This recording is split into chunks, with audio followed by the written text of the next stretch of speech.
Hi, my healthy family. নমস্কার, আমি অর্চনা, wellness coach, yoga coach. আবারও হাজির হয়েছি একটা নতুন ইম্পর্ট্যান্ট ভিডিও নিয়ে।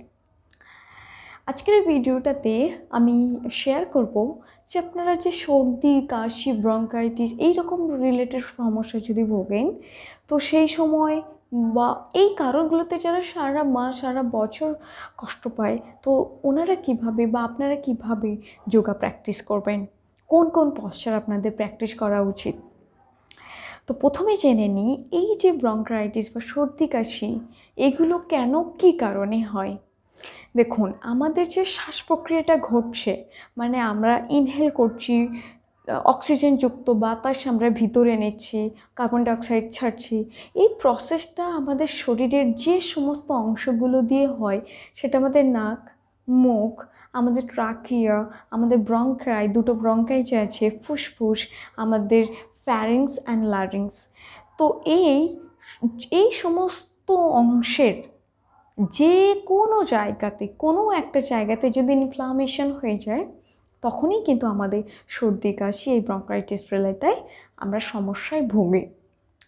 তো বেসিক্যালি এর রিজন ধরতে গেলে, আমরা যদি কিছু কিছু মানুষ আছে যে অতিরিক্ত পরিশ্রম করে, তাদেরও কিন্তু এই সমস্ত প্রবলেমগুলো ফেস করে। যে রেস্টটা দরকার, সে রেস্টটা পায় না। আবার অনেকের ঠান্ডা গরম এইরকম একটা ওয়েদারের কন্টিনিউয়াস চেঞ্জেস হয়। যেমন কিছু কিছু মানুষ সারাদিন সারা রাতে এসিতে আছেন, সারাদিন রোদ্দুতে থাকতে হচ্ছে, বা এইরকম কোনো একটা ঠান্ডা গরমের ওয়েদারের অচানক একটা হঠাৎ করে একটা চেঞ্জেস হচ্ছে। তো এই কারণগুলোতেও কিন্তু এটা হয়। তারপরে আপনার অনেক সময় কি হচ্ছে, অতিরিক্ত গরম থেকে এসে হঠাৎ করে ঠান্ডা ফ্রিজের জল খেয়ে নেওয়া, হঠাৎ করে অতিরিক্ত ঠান্ডা জিনিস কিছু আইসক্রিম খেয়ে নেওয়া, তো এগুলো ডিরেক্ট লাঙে আমাদের শ্বাসযন্ত্রগুলোতেই তো গিয়ে ইনফ্লামেশন তৈরি করবে না।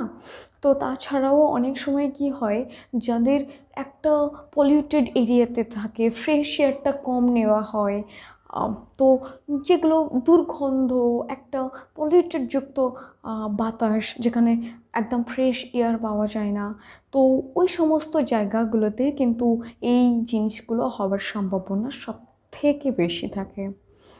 এছাড়াও অনেকে যারা খুব অনিদ্রাতে ভোগে, ঘুম কম হয় কিন্তু আবার পরিশ্রমও হয়, তো ওনাদেরা কিন্তু এই সর্দি কাশি ব্রঙ্কাইটিস রিলেটেড সমস্যায় কিন্তু বেশি ভুগবে।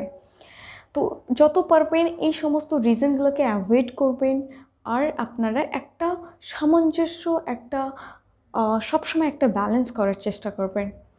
আর যে সমস্ত পশ্চারগুলো আমি বলবো, আসুন জেনে নিন এই সমস্ত পশ্চারগুলো আপনারা প্রত্যেকদিন প্র্যাকটিস করবেন। তো আসুন পশ্চারগুলো জেনে নিই।